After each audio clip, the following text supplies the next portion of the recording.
Hey there, welcome back to Tennille Talks. So, this is a reading about ungodly marriages and how ungodly marriages are used to attack divine beings, and normally adultery is going to be the method into the life of a divine being. So let's just talk about this. First, marriage itself. It is a coming together. It is an attracting of opposites, but this is where we have two people that join together because they are going to build or create something. Now, marriage, often as we know, has some type of religious background. And so when you have two people who have positioned God to be the first thing and the most important thing in their life, when these two people come together and they join in marriage, now they become a force. They stand united, but their love and their reverence for God has stayed the same. And so their marriage and their relationships almost become a vehicle for the Most High God to be able to move and to be able to spread whatever it is the message of these two and this marriage has been destined to share with the world around them, okay?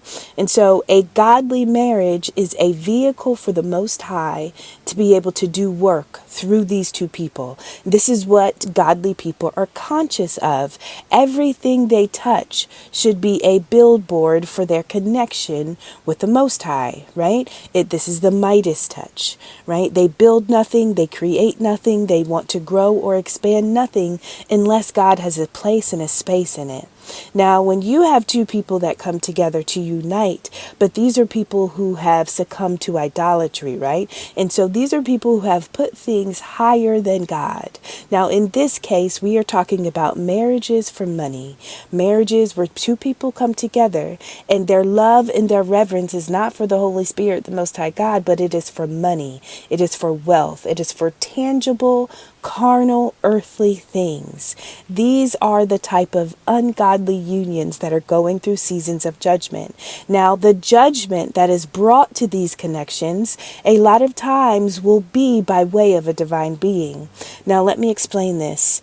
Adultery. Adultery is any time you have a married person who is having consensual sex with somebody other than their spouse, right? Now, for somebody who is dabbling or living an adulterous life, this would be a person that you would consider to be false. Somebody who is not loyal, right? Because they are contracted to one person, yet they are living a life or doing things that are intimate, right? Things that should be reserved for their spouse. They are practicing those behaviors with people that they are not yoked to, that they are not in this union with. Now, one of the ways that divine beings are attacked, oftentimes without them knowing, is they are going to be pursued by a married person, but they are not going to know that this person is actively married. So they may say they're single. They may say we're separated, which still is married.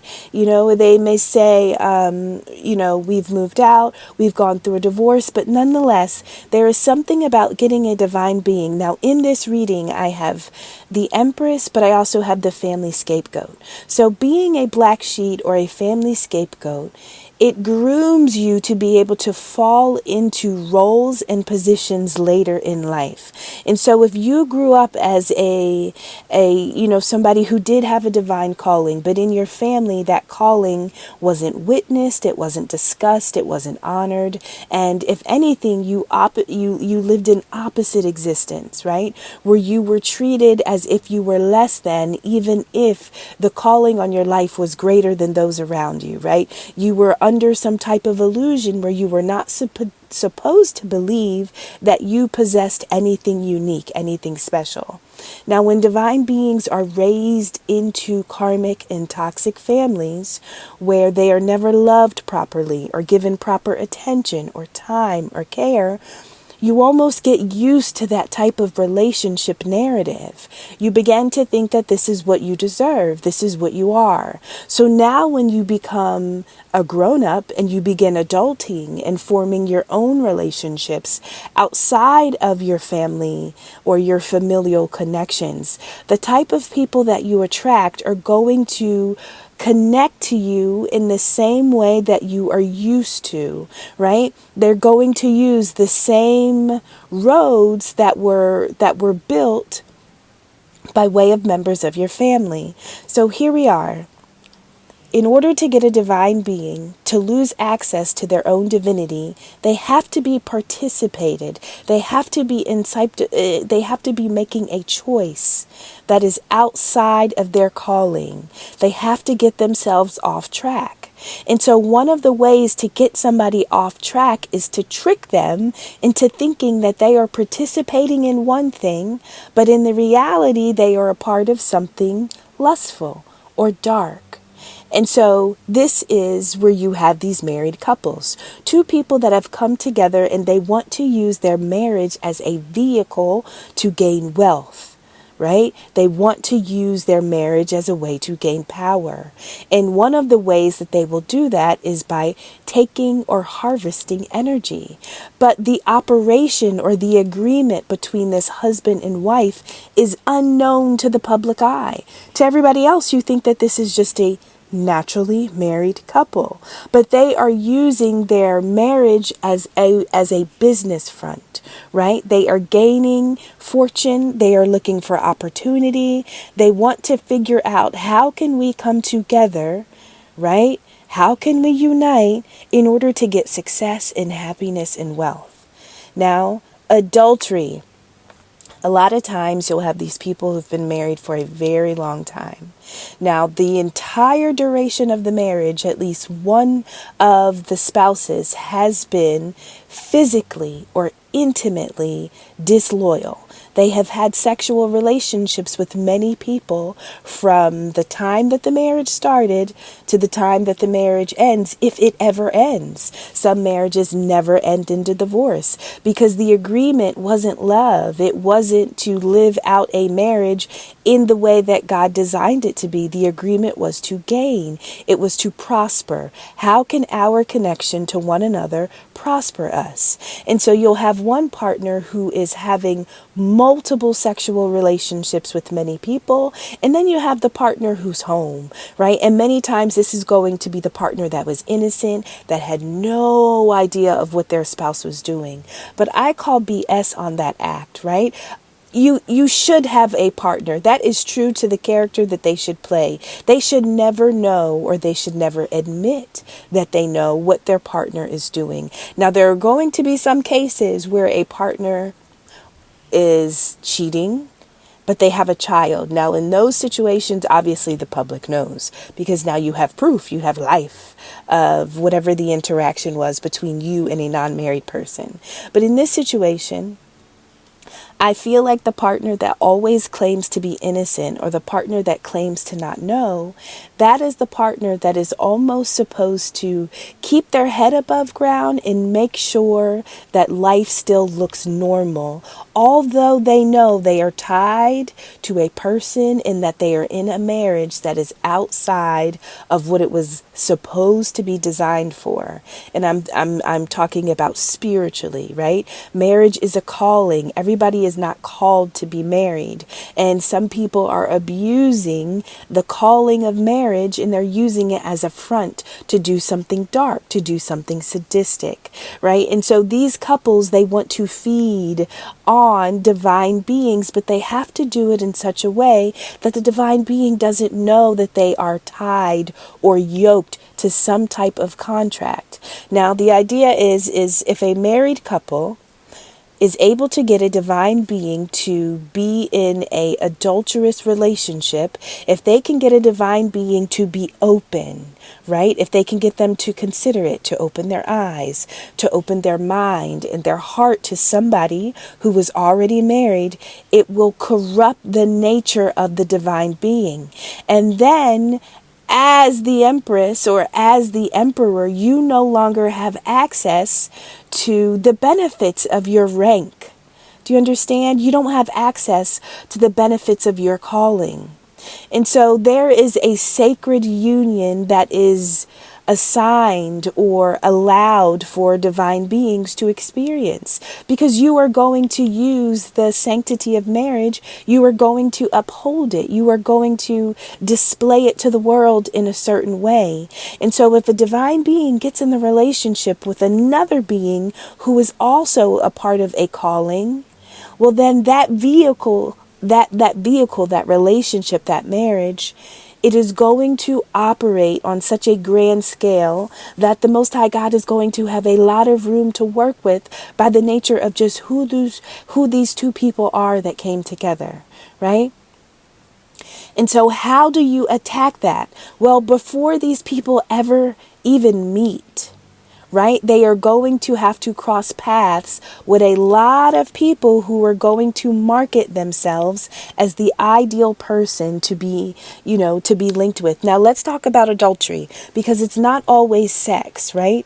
Now, we are talking about adultery. We know that it can be emotional, it can be physical, and it can be emotional, physical, or sexual. So if you can get a divine being to open up to you emotionally, physically, or sexually, energetically, that is enough to be able to gain some type of fortune off of that energy that they are flowing to you. Now, if I'm a feminine, I'm sleeping with a masculine who is married, I am essentially feeding his vehicle. His marriage is pulling gas from me. It is pulling energy from me. Whether I know that this person is married or not, it doesn't matter.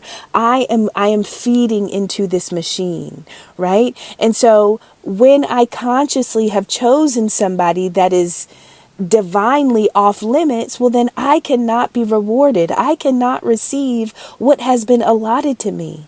Now, some people attack you with this because they have lied to you. They have told you that they were divorced or separated or not. I mean, separated is still married, right? But they've lied to you about their truth of their private life. And so maybe they'll come to you with a different name. Maybe they will use a middle name instead of their first name. Maybe they will switch their birthday by a couple days or just a couple years. But when people come to you, or they'll have a phone number that is uniquely for people that are not their friends or family, right? So pay attention to how people approach you, because the way that they approach you is going to reveal an intention that they have for you. When you get a divine being to be open to a relationship that is ungodly, it corrupts the nature of whoever the empress or the emperor is. When your nature is corrupted, it cuts you off from having access to some of the earthly treasures, right? And it also vibrationally drops your energy down low, so much so that you now are easy pickings. You become demon food. It's easier to spiritually attack you when you are moving outside of your calling. Being in an adulterous connection with somebody else has definitely moved you outside of your calling. The Most High God has not given you someone else's wife to claim as your own, or somebody else's husband to claim as your own, right? And so there are a lot of ways in which you would get linked to this type of person, thinking that it was uniquely for you. But sometimes these are relationships where, magic is used in such a way that you are not able to see through, right? And so these are going to be relationships. These married couples, they have chosen, right, that one of the mates essentially is going to go out and corral and court and find partners, right? Find people that they can essentially feed off of. Cheating, adultery, sins are essentially demons and spirits. And so when you are involved in a sin, your body is being used as food, right? Every time you practice or you demonstrate or display or exchange your energy in a form of a sin, something that corrupts your own nature, you are feeding that energy to something other than God. You become a vessel for something other than God. You are now a vehicle for something other than God, which is why you are told to kind of avoid doing certain things, because it is not good for your own nature. It will bring you more harm than good, even if it feels good in the moment, right? And so when we are talking about a sexual connection, sometimes we think, oh, well, this is a relationship that is just sex. It doesn't matter, right? And so sometimes people just want to have sex with you. They do not want to develop a relationship with you. It is only about a sexual desire. They want the sex. That is one of the ways in which you are being open into being in an adulterous relationship, right? They're married, but they're only having sex with you. It seems small, maybe to some, but energetically you have bound yourself to a connection that is meant to corrupt your own nature. Then there are those relationships where they'll be very emotional with you, but they won't have anything physical.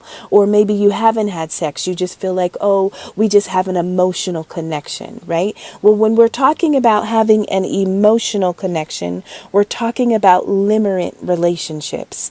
These are those relationships where sometimes you become so infatuated and so obsessed with the energy of a person that you start to change your own natural behaviors and habits. All of the things that uniquely made you you, you start to change them and shift them and put down things that you used to love and do so that you can pick up the expression of another. But the problem is that when you destroy your own foundation and when you destroy your own identity so that you can become who it is a person needs you to be, that you are emotionally drawn to, you neglect the relationships that were tied to the old version of you, right? And so sometimes those are relationships where you are just so head over heels that you no longer can see what your normal life was like before they entered. So you start to neglect the relationships or the other connections, right? Limerence. Now, the hardest type of adulterous connection is going to be the physical. Why?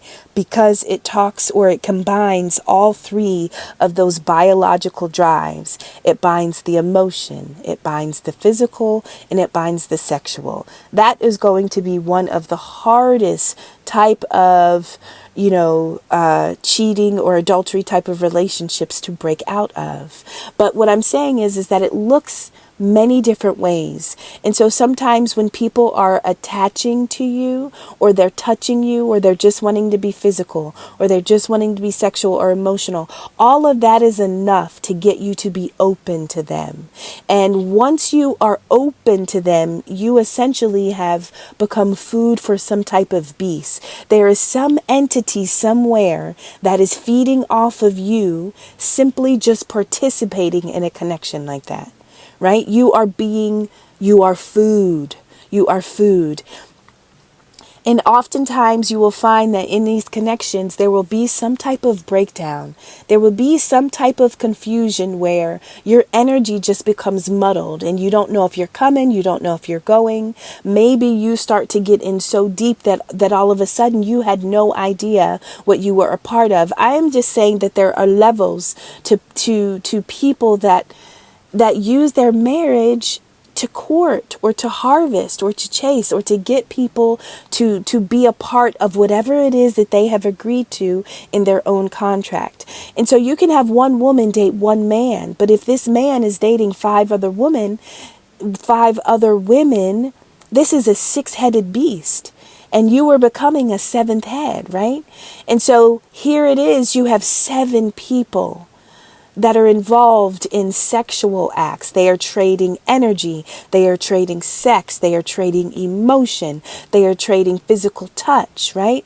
They are trading all of these things and they are acting as a source of food for some beast or some entity because you are engaged in an ungodly marriage. No, you're not one of the people being married, but you're having sex with a married person. And so all of you are bound to the same contract. This same union is able to feed off of woman after woman after woman after woman, right? And you may just say, hey, it's emotional. Hey, it's just sex. Or, we just hook up every now. You are bound to it. And if you didn't know that this person was already married or you just didn't know the reality of the connection that they had prior to you, Right. And maybe this is not always married people. Maybe this could just be getting you to succumb to relationships where you know that they have some type of third party somewhere, right? There's just like a hidden energy in the relationship. And so I feel like, and I have the Empress in this reading, and so I'm talking to the Empress, but these type of relationships could have been woven throughout your entire journey, where you had to fight again and again, or you had to work and labor continuously to remind yourself, Empress, that you are enough, right? When you are in relationships where somebody is married or cheating and you are just like the chosen, sometimes it does make you feel chosen because they're with somebody else, but then maybe they're choosing you too. And so it can be petitioned in such a way that it feels like you've been selected. And when you don't know that you are enough, that will be enough.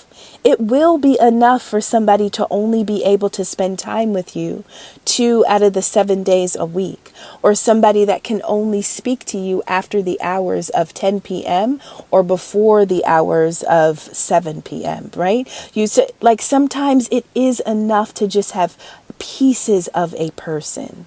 And so when you are open to just pieces of a person, you are never going to be able to access your own wholeness. Right? And so this is the point. It's to slow you down. It's to trip you up. It's to get you to stumble on your own path, on your own journey, by opening yourself up to an ungodly connection where you become a source of food. Right? And so just the fact that somebody can feed on your energy is bringing abundance to someone else, right? And the idea is that when you are approached by these people that have this type of agenda, the idea is for you to be able to be so wrapped up in your feelings that logically you cannot reason your way through these situations. These are situations that unfold and it's just like, it makes no sense that this was able to happen, right? It just makes no sense, but it's almost like you had a period where you were not able to access your brain. You just didn't have access to it. These are those connections where people are going to give you heavy promises. They will promise you everything, but they're going to be light on the proof. They won't have much proof because many of these connections, they rely on you binding yourself for the long term, right? They want you indefinitely. And so the benefit of the relationship is the fact that they're going to tell you all of the things that are going to come later on down the line, right? And so sometimes they may be able to give you gifts up front to kind of get you to believe that, hey, if you just hang on, more is coming, more is coming. And the idea is for you not to be logical. It's for you not to be able to reason. They almost want you to walk by faith. Right? And your faith is the emotion that you feel, right? But if somebody has approached you with this agenda or they've been dishonest, then you don't understand that you are being groomed, right? As a vessel for something to feed on or to feed through or to eat on. And the idea is that you are such a good trade. You are such a good offer because of your divinity, because your calling. And so you just taste different, right? When a divine being becomes food for some type of entity or is bound to some type of contract that is ungodly, it tastes different. It hits different, which is why you get the energy of being hunted or being sought after, which is why it is so important for you to be a part of a certain type of family that grooms you to accept less. It grooms you to not see your own value, to not see your own worth. Now, the beautiful thing about this reading is that it ends with the Empress essentially finding her own high honor, discovering her own sacred space. And so when you are in sin, You corrupt your own nature so much so that you will never be able to make contact with the Most High God unless you get certain stuff out of you, unless you make room. And so the journey that you've had, Empress, in relationships where people didn't see you, they didn't value you, they lied, they cheated, they had you wrapped up in connections that, were really feeding them off of you, right? Every time that you were in those relationships, you started to find pieces of you that told you that you were enough. It was okay if you embraced your own uniqueness. You don't need somebody else to validate you or to see you or to choose you. You can just choose you. And it's okay to not be happy and to not be fulfilled in connections. And it's okay to express that or to honor that or to make moves based on the truth that, hey, this isn't feeding me. This isn't feel good. These relationships, they bring me pain. They wound me, right? These are the relationships that literally make me feel like I am at war, right? Like, why am I always led to despair? Every time I follow my heart or every time I get into a connection, things get so confusing. They stop making sense, right? I can't see my way through it. And then somehow I'm wounded. This is what the journey felt like again and again. And no matter how much work and labor you put into your own evolution, it seems like you were just grinding and grinding and grinding, but getting nowhere. But then one day you emerge, the same family scapegoat emerges as the Empress, right? And the reason why you now become the Empress is because you were able to find your sacred space. As you were going through these connections, you were working on your own healing. Now, one of the ways that you heal after being in these type of relationships is you need to figure out your attachment style, right? Because the way this works is cheaters are able to attach to you because you have a road, you have a cord that they can, or a path that they can walk down, right? Because they're not the first person to cheat on you. They're not the first person to lie to you. And so the road is still there. They can walk on that path unless you have closed it, unless you have healed that road, right? And until you heal it and block it off, then it is open for everybody to be able to access you in that way, right? The liars, they go down this path. Those that lack loyalty can take this path, right? The false people. So we've got all these emotional roads into us that we haven't healed. And so anybody can pick a road based on the character traits that they possess. And then that is how they bind themselves to us. But as soon as you figure out your attachment style, you cut people off from attaching to you in unhealthy ways. So if you heal the way in which you attach to others, now people can only approach you in ways that are honest and upfront and true and direct. They're going to have to use their real name. I'm sorry. I'm going to have to know your birthday. And I want to know where you work. And I want to know about your family and who you dated last. And yeah, I'm going to be able to ask some questions, and even if it's uncomfortable, but this is you recognizing that you have something to lose. You can actually lose yourself in the wrong connection. And so you have to honor yourself, right?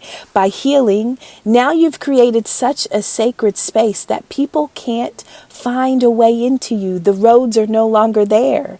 You've closed them up. And so for you to have been contracted to relationships, when I say contracted, I mean that the people that approached you in relationships, it wasn't by chance, right? These were not accidental meetings. No, a lot of people have been contracted to you, chosen or sent to you for the reaping, for the energy, right? Where they know that they are coming to you and that they are lying. They have already decided the type of information in their own life that they will distort in order to hide something. People can be sent to a divine being. This is a weapon, using relationships, as some type of weapon. This is what was sanctioned for you. And when you found your own sacred space, Nobody had a way into you anymore. So now people have to meet you where you are. And if you are standing in health, and if you are standing with a sound mind and an open or a pure and clean heart, if you are not afraid to see through the BS, well, it changes things, right? And so, Empress, that is what you've done. You've passed a test, you've been promoted, you've passed some type of examination, all because you healed your trauma that was developed because you were the family scapegoat. Playing that role gives you trauma. If you don't heal that trauma, you are going to be calling in the same relatives, but they are going to be coming in as boyfriends and girlfriends and wives and sister friends and best friends, right? You are going to be calling in the energy of your toxic family members until you heal. They pave those roads, but you have to block them off, or the people of your future are going to be walking down them.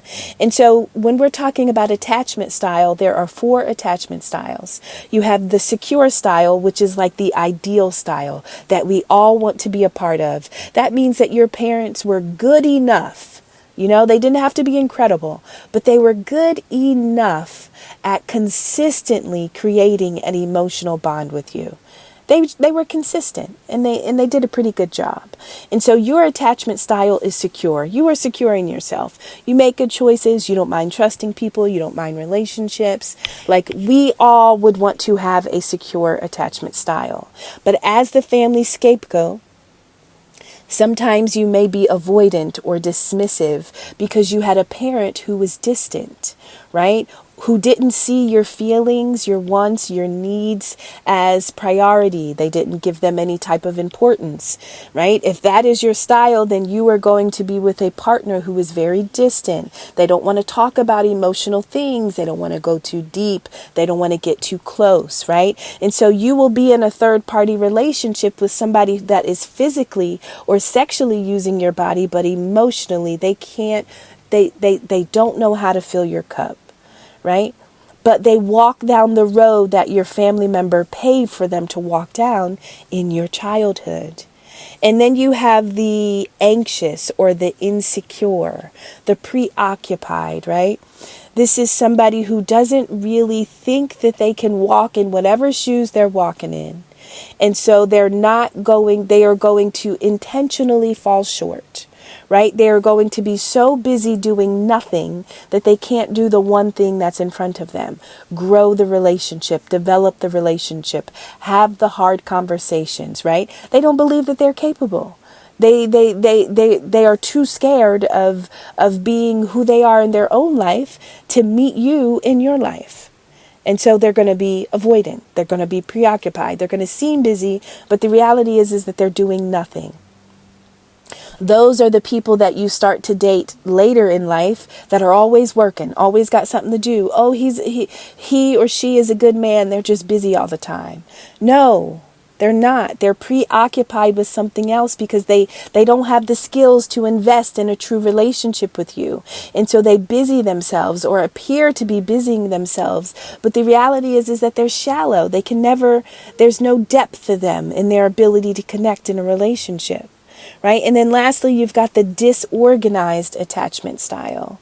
This is the one that is unresolved, meaning my relationship was so toxic or potentially volatile with my family member that I wanted the love, but I was terrified to get it because they were a loose cannon. Those are the relationships where you're dating somebody that you're kind of afraid of because you never know what they're going to give you. Right? And so it's like they're doing something that you don't like. You're in a third party connection, or you feel like there's a truth that's being hidden from you, but you're too afraid to ask for it because you don't know how they're going to respond. We settle for all of these types of attachment styles because of what we experienced as the scapegoat. But as soon as you heal, as soon as you figure out how the hell are these people making it to me? How do I keep letting them in? Right? Once you heal, they no longer have a way in. Now, everybody that approaches you needs to be secure. They need to be honest. They need to be true. There is no deception, right? You have established your own sacred place. Against all odds, you made it to your own sacred space. And so you have access to your higher self now.